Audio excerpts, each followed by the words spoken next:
Good evening.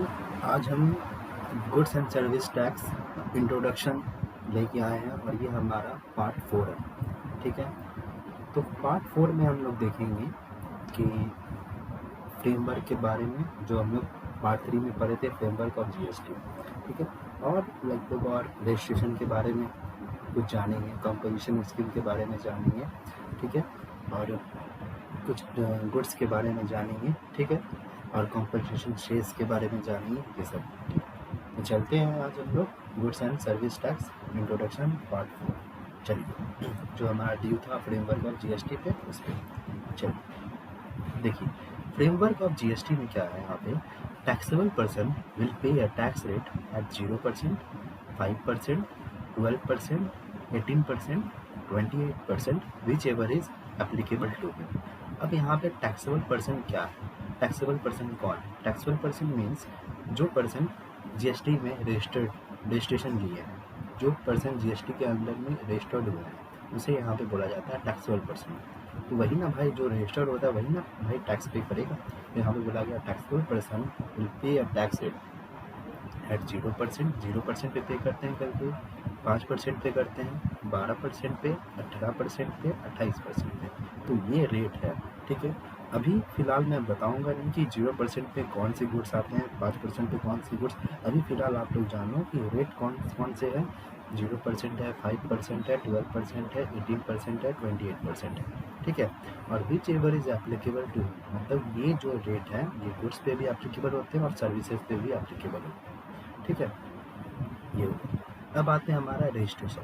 Registration जो है section 22 से लेके सेक्शन 30 तक के अंदर में रजिस्ट्रेशन के बारे में जीएसटी में बताया गया है। तो यहाँ पे बोला गया है every supplier of goods and services is required to obtain a registration in the state या union territory from where he make the taxable supply, जहाँ पे वो गुड्स की सप्लाई या सर्विसेज का सप्लाई वो कर रहा है, और उसकी सप्लाई होने पर उसका अगर टर्नओवर 20 लाख से ज़्यादा, 20 लाख से ज़्यादा या 40 लाख से ज़्यादा अगर हो जा रहा है, तो उसे भाई रजिस्ट्रेशन लेना पड़ेगा। It is mandatory to take a registration. ठीक है, तो 20 लाख किसके लिए? सर्विसेज के लिए, और 40 लाख किसके लिए है? गुड्स के लिए है। ठीक है, ये बोला गया कि किसके लिए है?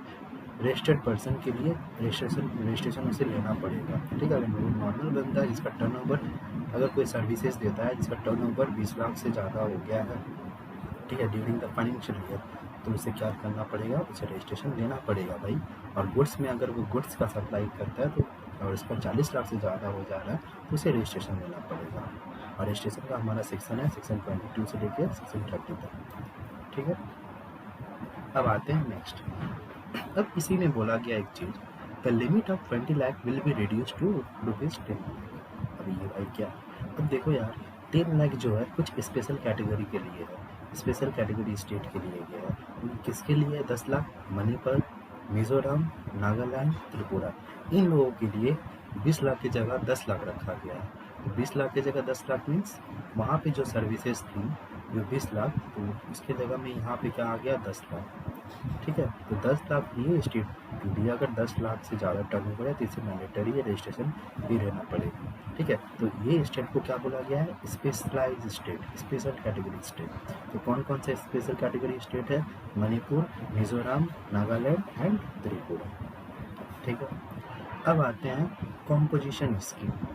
कॉम्पोजिशन स्कीम भाई क्या होता है, इसके लिए हम लोग डिस्कस करेंगे इस चैप्टर में। अभी फिलहाल के लिए हम लोग फ्रेमवर्क पढ़ रहे हैं, फ्रेमवर्क ऑफ जीएसटी, तो फ्रेमवर्क में थोड़ा ध्यान दो। ठीक है, कॉम्पोजिशन स्कीम किस सेक्शन के अंडर आता है? सेक्शन 10 के अंदर। अब भाई कॉम्पोजिशन स्कीम किसके लिए बोला गया? Small businessman making intra state supply, simple method of paying tax and accounting thereof is also prescribed known as composition levy. बोला गया भाई स्मॉल बिजनेसमैन के लिए कुछ ऐसा स्कीम निकाला गया है, कॉम्पोजिशन स्कीम निकाला गया है। ये कॉम्पोजिशन स्कीम क्या है? स्मॉल बिजनेसमैन के लिए, क्योंकि स्मॉल बिजनेसमैन हमारे अकाउंटिंग प्रोसीजर नहीं कर पाते हैं, अकाउंटिंग का प्रोसीजर बहुत लेंदी होता है, कॉम्प्लेक्स होता है, वो आईटीसी के बारे में कुछ समझ नहीं पाते। तो उन लोगों के लिए बोला गया भाई आप क्या करो, आपका टर्नओवर अगर ज़्यादा जा रहा है, ठीक है, आप ऐसा काम करो, आप स्मॉल बिजनेसमैन हो लेकिन आपका टर्नओवर एक्सीड कर रहा है उस लिमिट से, उस थ्रेशोल्ड लिमिट से, तो आपको भाई टैक्स देना पड़ेगा। तो एक रेट दे दिया गया है यहाँ पे,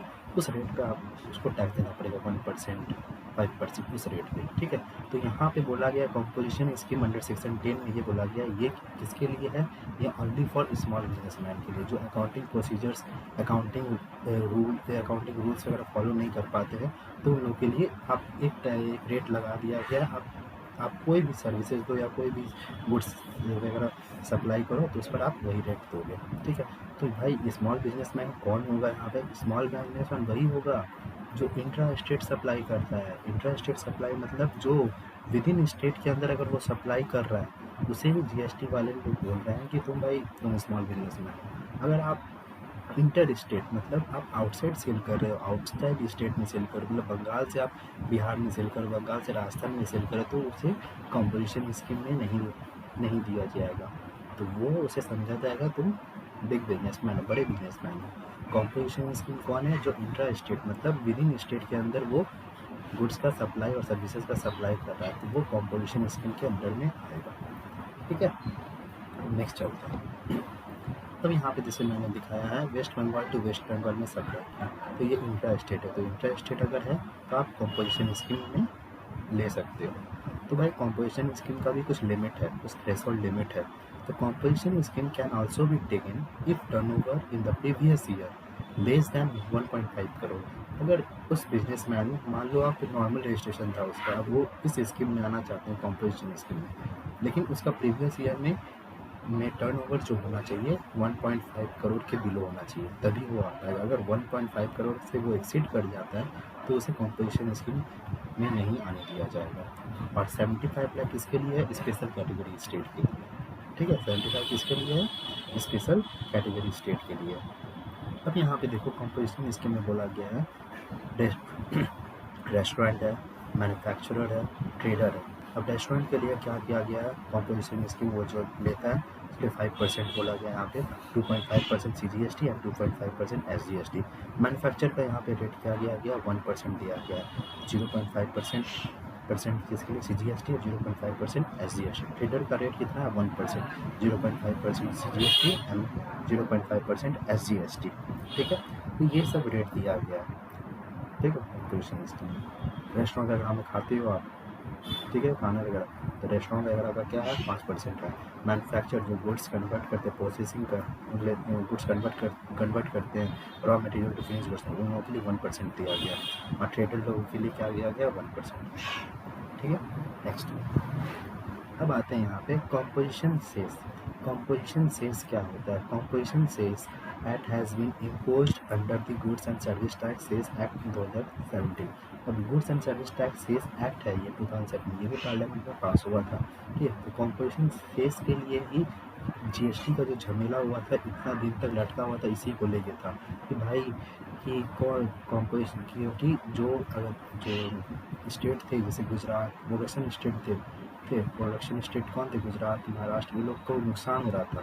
तो ये लोग बोल रहे थे भाई मेरे को भरपाई करने के लिए, हम तो प्रोडक्शन स्टेट है, हम तो गुड्स प्रोड्यूस करके बेचते हैं, तो मेरे को भरपाई करने के लिए मेरे को कंपोजिशन कुछ देना पड़ेगा, ठीक है। तो कंपोजिशन स्टेट में क्या हुआ, यहाँ पे बोला गया है composition cess is charge on specified luxury item, मतलब कुछ ऐसे गुड्स पे कंपोजिशन सेस लगाया गया है जो लग्जरीज आइटम्स है, ठीक है, जो बड़े आदमी लोगों का गुड्स है, ठीक है, जो बड़े लोग यूज़ करते हैं, लग्जरी आइटम्स। और डीमेरिट गुड्स मतलब जो शरीर के लिए नुकसानदायक है, like pan masala, tobacco, aerated water means soft drink, जो कोको कोला, पेप्सी से बोला जाता है aerated water, motor cars, ETC computed on the value of taxable value. अब इन लोगों के लिए बोला गया भाई मोटर कौन खरीदेगा, बड़े आदमी खरीदेगा, लग्जरी आइटम्स कौन खरीदेगा, बड़े आदमी खरीदेगा। तो भाई आप बड़े आदमी हो तो आप कुछ एक्स्ट्रा GST आपको देना पड़ेगा, कॉम्पनसेशन सेस देना पड़ेगा आपको। यहाँ पे बोला गया कॉम्पनसेशन सेस, इसलिए गुड्स का वैल्यू क्या करता है, ज़्यादा बढ़ जाता है लग्जरीज आइटम्स में, उसमें GST चार्जेस ज़्यादा होती है, ठीक है। टोबैको वगैरह हो गया, ठीक है। तो फिर यहाँ पे मैंने दिया हुआ है, ड्राइंग दिया गया है GST कॉम्पनसेशन सेस। तो यहाँ पे मैंने aerated water, cigarette, motor cars, ठीक है, टोबैको, ये सब जो है ये सब डीमेरिट गुड्स है और लग्जरी आइटम्स पे कॉम्पनसेशन सेस लगता है, ठीक है। ठीक है। तो compensation cess is leviable on intra state supply और इंटर स्टेट सप्लाई। अगर आप विद इन स्टेट में आप सप्लाई कर रहे हो, ठीक है, या आउटसाइड स्टेट आप सप्लाई कर रहे हो, तो भाई आपको कॉम्पनसेशन सेस देना पड़ेगा। मान लो एक सिगरेट का डिब्बा का जिसका दाम है, जिसका कॉस्ट पड़ता है 5 रुपये, लेकिन वो 40 रुपये में बिकता है। क्यों? क्योंकि उस पर टैक्सेस ज़्यादा है, कॉम्पनसेशन सेस है, एक्साइज है, ठीक है। तो ये सब लगते लगते कॉस्ट ज़्यादा हो जाता है, ठीक है। तो ये कॉम्पनसेशन सेल्स किसके लिए अभी के लिए फिलहाल जानूँ, कॉम्पनसेशन सेल्स किसके लिए, specified luxuries items and demerit goods. Demerit goods means जो है पान मसाला, टोबैको, इरेटेड वाटर, मोटर्स का, ये सब के लिए कंपनसेशन सेल्स हम लोग को देना पड़ता है। और कंपनसेशन के सेल्स लेविएबल कब है, इंट्रा स्टेट आप सप्लाई करो या इंटर स्टेट सप्लाई करो, दोनों में आपको देना ही पड़ेगा भाई, ठीक है। नेक्स्ट, अब यहाँ पे बोला गया है अल्कोहलिक लिकर के बारे में। Alcoholic liquor for human consumption के बारे में। It is outside realm of GST. ये जीएसटी के दायरे पे नहीं है। ये कौन से जीएसटी के दायरे में नहीं है? Alcoholic liquor for human consumption. जो देखो ना यहाँ पे चित्र दिखा रही, कैसे ले रहा है, देखते हो कैसे ले रहा है, तो ये अपने को कंज्यूम करेगा, अपने शरीर को नुकसान पहुंचाएगा। देखो कैसे ले रहे हैं, बोला गया भाई आप अल्कोहलिक लिकर ले रहे हो, और वो भी कैसा ले रहे हो, ह्यूमन कंजम्पशन, आप कंजम्पशन कर रहे हो उसका, वो हम जीएसटी के अंदर में नहीं लाएंगे। यहाँ पे बोला गया the manufacture of alcoholic liquor continue to be subjected to state excise duty. अगर कोई बोलता है कि अल्कोहलिक लिकर का जो ह्यूमन कंजम्पशन का दाम बढ़ गया है, ये सेंट्रल गवर्नमेंट के दायरे में नहीं, ये स्टेट गवर्नमेंट बनाती है। तो यहाँ पे स्टेट गवर्नमेंट क्या करती है, स्टेट एक्साइज ड्यूटी लेता है वो, ठीक है, जिसके कारण कॉस्ट वो बढ़ जाता है। तो स्टेट गवर्नमेंट स्टेट के फंड में जाता है ये पैसा।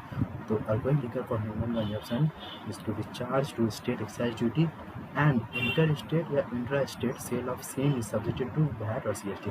और उसके साथ साथ इंक्लूडिंग होता है वैट या सीएसटी। वैट मतलब क्या हुआ, आप विद इन स्टेट में सेल कर रहे हो तो उसमें वैट लगता है, और सीएसटी में आउटसाइड स्टेट में आप सेल करो तो उसमें सीएसटी लगता है, central goods central service tax, ये बोला गया, ठीक है।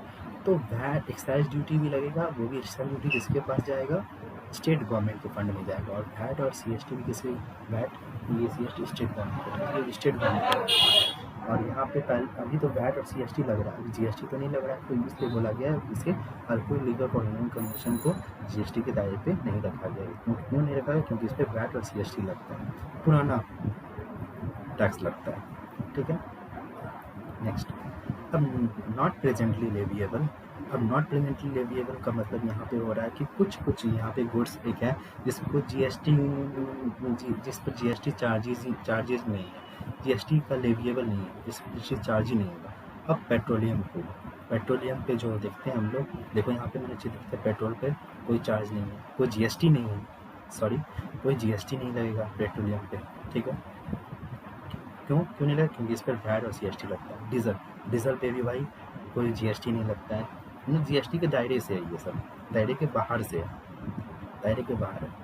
Petroleum crude, diesel, petrol, ETF means aviation turbine fuel. ये जो एविएशन टर्बाइन फ्यूल जो है, ये प्लेन वगैरह में फ्यूल में जो बहुत अच्छी क्वालिटी का होता है, ये उसमें दिया जाता है, तो ये भी जीएसटी इसमें के दायरे में नहीं है। नेचुरल गैस जो हम लोग गैस पे लगवाते हैं, ये भी जीएसटी के दायरे में नहीं है। तो यहाँ पे ब्रैकेट में बोला गया GST will be levied on these product from a date to be notified on the recommendation of GST council. अगर जीएसटी काउंसिल अगर बोल देती है कि भाई आज से ये 5 प्रकार के गुड्स में जीएसटी चार्ज होगा, जीएसटी लगेगा, तो भाई जीएसटी लग जाएगा। लेकिन ये अभी फ़िलहाल अभी नोटिफाइड नहीं किया गया है अभी सरकार के द्वारा, गवर्नमेंट के द्वारा, जीएसटी काउंसिल के द्वारा, तो इसलिए यहाँ पे क्या लगता है, पुराना टैक्स लग रहा है, वैट सीएसटी लग रहा है, ठीक है। तो यहाँ पे रिकम्बिनेशन में जीएसटी आ सकता है, लेकिन अभी फ़िलहाल नोटिफाइड नहीं किया गया। ऐसा नहीं है कि कभी ज़िंदगी में नहीं आएगा, नोटिफाइड जीएसटी काउंसिल नोटिफाइड कर देगा तो आ जाएगा। तो यहाँ पे क्या लगता है, सेंट्रल एक्साइज ड्यूटी लगेगा। सेंट्रल एक्साइज ड्यूटी मीन्स जो सेंट्रल गवर्नमेंट के फंड में जाएगा, और वैट सीएसटी लगता है, ठीक है। नेक्स्ट है यहाँ पे हमारा tobacco is with in the preview of GST and GST is leviable on tobacco. अब टोबैको पे क्या रहता है, जीएसटी लगता है, ठीक है। क्यों? क्योंकि ये सब क्या है, डिमेरिट गुड्स है, ठीक है। However union government has also retain the power to levy excise duty. यहाँ पे क्या लगता है, एक्साइज ड्यूटी लगाया जाता है, क्योंकि टोबैको क्या होता है, रॉ होता है, उसको फिनिश गुड्स में कन्वर्ट किया जाता है, उसको प्रोसेसिंग वगैरह किया जाता है, तो यहाँ पे एक्साइज ड्यूटी लगता है, ठीक है। तो सिगरेट वगैरह पे आप देखोगे तो उस पर एक्साइज ड्यूटी लगता है, ठीक है। और power to levy excise duty on tobacco. अब यहाँ पे क्या क्या चार्जेस लगती हैं, जीएसटी तो भाई लगेगा ही, प्लस जीएसटी कॉम्पनसेशन सेस क्यों लगेगा, क्योंकि ये डीमेरिट गुड्स हैं, ठीक है। Plus central excise duty, central excise duty भी लगता है। तो सोचो कोई 5 रुपये की गुड्स की कॉस्ट कितनी हो जाती है, 5 रुपये का सिगरेट का डब्बा है उसका कॉस्ट है, लेकिन एक्चुअल में वो बिक रहा है मार्केट में 40 या 50 रुपये में, ठीक है। ये क्यों बिक रहा है, रीज़न बिहाइंड, क्योंकि इस पर जीएसटी कॉम्पनसेशन सेस लगा हुआ है, जीएसटी लगा हुआ है, सेंट्रल एक्साइज ड्यूटी लगा हुआ है, ये बात है, ठीक है। तो आज के लिए फ़िलहाल आज के लिए यही है हमारा। तो नेक्स्ट हम लोग मिलेंगे, फिर नेक्स्ट हम लोग मिलेंगे, फिर कुछ नया लेके आएंगे जीएसटी पे, ठीक है। तो थैंक यू फॉर वाचिंग, आप लोग देखते रहो, ठीक है। फिर मिलते हैं, ओके, बाय बाय।